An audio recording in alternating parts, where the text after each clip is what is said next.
Hi friends, this is your pal Scott Garibay, and today we are going to talk about Stranger Things Season 4, Episode 4, Dear Billy. And that episode title refers to the letters that Max writes to her family. All right, so we pick up in Hawkins, and we are with the Hawkins crew. And the Hawkins crew is all over the place. They are really scattered, right? So Nancy is teamed up with Robin, and Max and Lucas are no longer together, and Lucas is really alone because not only is Lucas now broken up with Max, but he also really isn't on the end with the core four, right? With Dustin and Will. Oh, excuse me, not Dustin and Will. He's with Dustin and Mike, and Will is all the way in California. So, there's a lot going on. All right. So we pick up with Max, and so at this point, Dustin and Mike. And then Steve Harrington and Dustin and Mike but not Lucas, are supporting Eddie Munson in hiding. Right? They found him. And all of the Hawkins team have been investigating this murder. There are now 2 murders that have happened, and they have robbed information from the school psychologist, and they figured it out. They figured it out that this upside down monster called Vecna is using people who have a lot of guilt. They have a lot of self-hate and guilt over things that they've done wrong, and then Vecna kind of comes into their heart and, just kind of feeds off of that hatred, feeds off of that self-hate, multiplies that self-hate, and then takes their lives, right? And Max has figured out that, what's attached to this self-hatred, this guilt, and this, and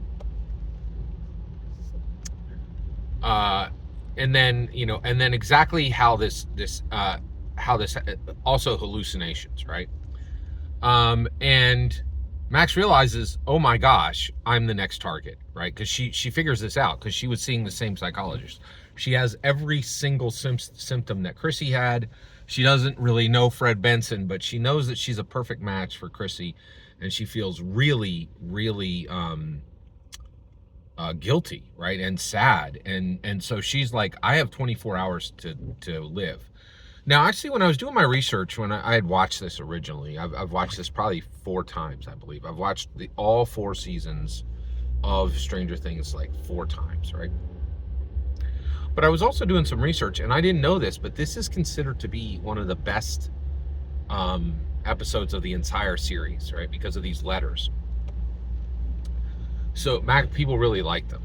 So I didn't think it was that great. I mean, it was a good episode. I love Stranger Things, but this wasn't the episode that resonated with me the most. But I think maybe people like this idea of exploring self-hatred and shame and despair and guilt over things you've done wrong. So what does Max have to be guilty for, right? Well, there are quite a few. There's a few. So one, she has, Lucas did nothing but love her, and she just kicked him to the curb, right? So she's guilty there. The other thing is Billy, right? So Billy was her brother, and she really didn't like him, and they had a terrible relationship, right? And that relationship was made a lot worse because she was absolutely brutal to her mother. So we don't even know why Max's father left her or her mother, but she remarried this abusive guy, and that abusive guy did not beat her, but he did beat Billy Hargrove, and Billy really needed an ally, right? And Billy was completely alone, and so the Shadow Monster the Mind Flayer was able to kill Billy, because Max did not help him in any way. She really shamed him and she pushed him away and gave him no support, and Max feels really guilty about that, right? And then I think she also feels really guilty about how vicious she was to her mother, right? Her mother's going through the loss of her spouse, and Max could support her, and she didn't. Like, so she didn't support Billy, she didn't support her mom, and she feels terrible, right? And she's convinced that she's going to die. So she writes all these letters. She writes a letter to her mom. She writes a letter to, and then she writes a letter to Billy, right? And then everybody's trying to support her. Actually, by everybody, I mean Nancy and Robin and Steve Harrington and Mike and Dustin, but not Lucas and not Will, right? Will is physically gone, and Lucas is basketball gone. And that is not a small thing. The core four, Lucas has abandoned the core four and says, the things we care about, I don't care about those things. I'm going to trade you nerds for a bunch of jocks. And that's pretty terrible. It's a really, really terrible of him. And it is pretty wild. So at this point, Max is going down this road, and she thinks she's going to die within 24 hours, right? And then she tells Dustin and Mike, hey, I've got to see Billy. I need to go to his grave, and I want to read this letter to him. And so she goes to the grave, and she begins to read the letter to him. All right. And I'll tell you what happens to her in a moment. But first, we're going to jump over, and we're specifically going to look at what happens with with Nancy and Robin. So Nancy and Robin pose as psychology students to see Victor Creel, okay? And Victor Creel is played by Robert Englund, who is Freddy Krueger. So this is definitely a thing in Stranger Things where it's a celebration of the 80s, and they literally bring actors whose greatest characters happened in the 80s. So of course you got Winona Ryder, and then you have these other characters as well. Actually, you got Winona Ryder. Brennan is played by a very famous 80s actor. The mayor is played by the guy who played the Dread Pirate Roberts in The Princess Bride. And then so they have quite a few of these in there. And actually, Linda Hamilton is scheduled to be in season 5, which is pretty interesting. So, but this is Robert Englund, and so he played Freddy Krueger, very famous character from the 80s, right? So Nancy and Robin go in, they sneak in, they pose as psychologists, and they interview him. And he explained what happened. So his wife and son were both Vecna murdered, right? And he explains to them how this happens.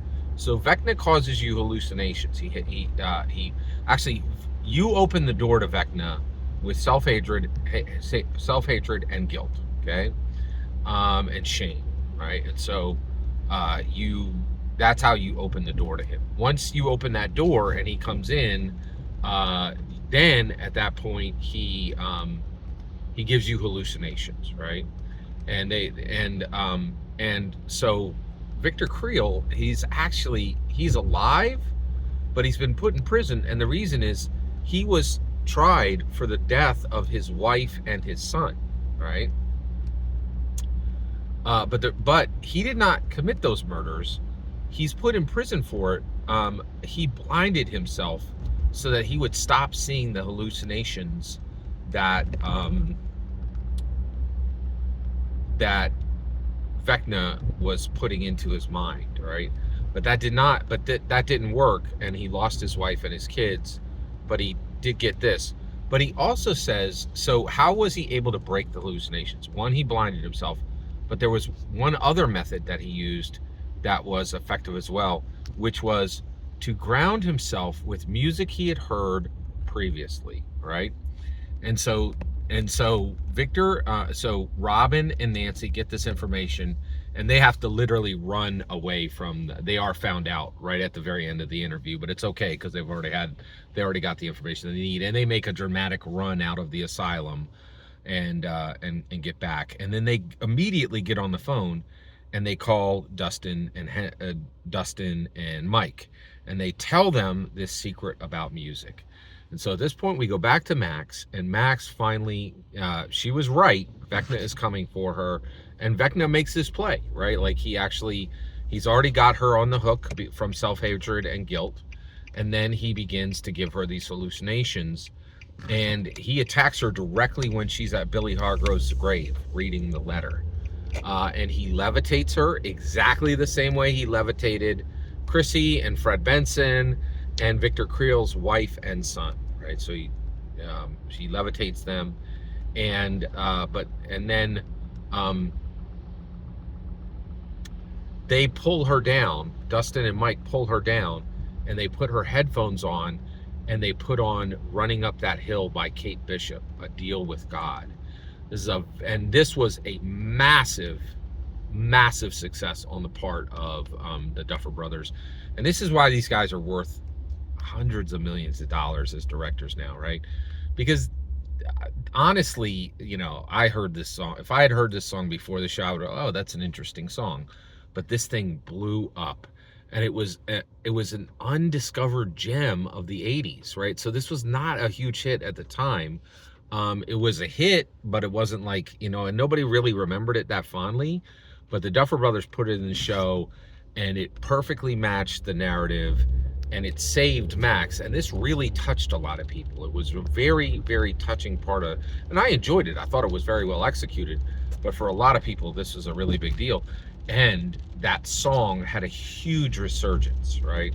And so it was narratively powerful, and it was musically powerful, and it absolutely worked. And then Max is saved, and so she's saved with this grounding, like, if you use music, you can fight off Vecna's attacks, and that's a huge move forward before the Hawkins crew. So we'll cut it off there. Every single word you just heard in this video is my humble opinion. Nothing more, nothing less. The important part is when I get to hear your humble opinion. When you get in the comments and send your traffic. Please consider liking and subscribing, and have a fetch millennium.